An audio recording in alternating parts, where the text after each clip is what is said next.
You are the future. You are.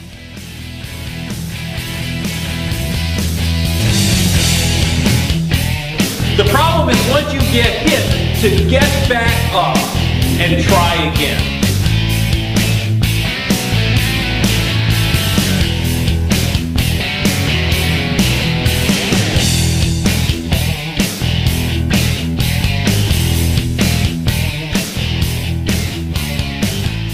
How many of you are concerned in your hospital or your clients with infections? All right, virtually everybody. More people that die from infections than breast cancer, HIV, and auto accidents combined. But there was a doctor who would, when he was examining some patients that had a wound, he would take out his Swiss Army knife, open it up, and debride, clean out the wound. Now, this violates so many healthcare procedures I can't even count how many. Because the nurse was trained in the science of safety, she knew, look, this was wrong. A lot of times healthcare professionals don't like to speak up because we don't know what's right or wrong. The physicians are God almost. So one of the nurses who observed the doctor doing this repeatedly told the head of the infection control committee. She then told the chairman, who was a physician. The physician called this doctor, says, you got to stop doing that. And he stopped doing that. And this is the way it worked. A lot of times we are reluctant to mention this because we're fearful that we're wrong or we'll be ridiculed. You can't take one of these steps out and just do one and not the other. It's like a link.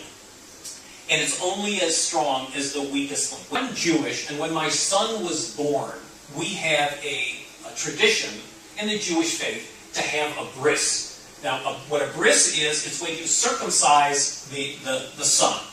I'm very squeamish when it comes to blood. I wanted to do this because it's a tradition. So we found it was an Orthodox surgeon who said, okay, we'll do it in my office. Fine. That sounded great to me. My father was there, my sister was there, my mother, my wife. And part of the tradition, which I did not know at the time, was that the father is supposed to make the cut. Okay? I'm very squeamish when it comes to blood. So I'm in there, my father is grabbing my son's legs, who's 8 days old. My father is grabbing my son's legs. My sister, who I love dearly, is grabbing my son's arms. The doctor is getting the Band-Aid ready. He's got surgical gloves on. And as he is preparing the Band-Aid, I was right next to him, and the Band-Aid, as he was taking off the backing, it hit his lab coat.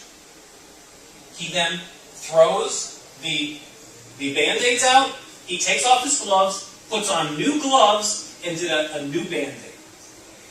And with that act, I had this sense of confidence that I was with somebody who was doing it right. That gave me the confidence and the courage to make just one cut. Just one, okay, short. I told my son to this day, he's now in college, I said, be careful, I know, I did that. But anyway, the point was because I knew I had such confidence in the medical staff that I was able to do this. In a similar way, if we can hold professionals to task on doing the right things the right way, you can imagine the sense of pride that gives to the other people on staff. It's a very powerful incentive and motivator.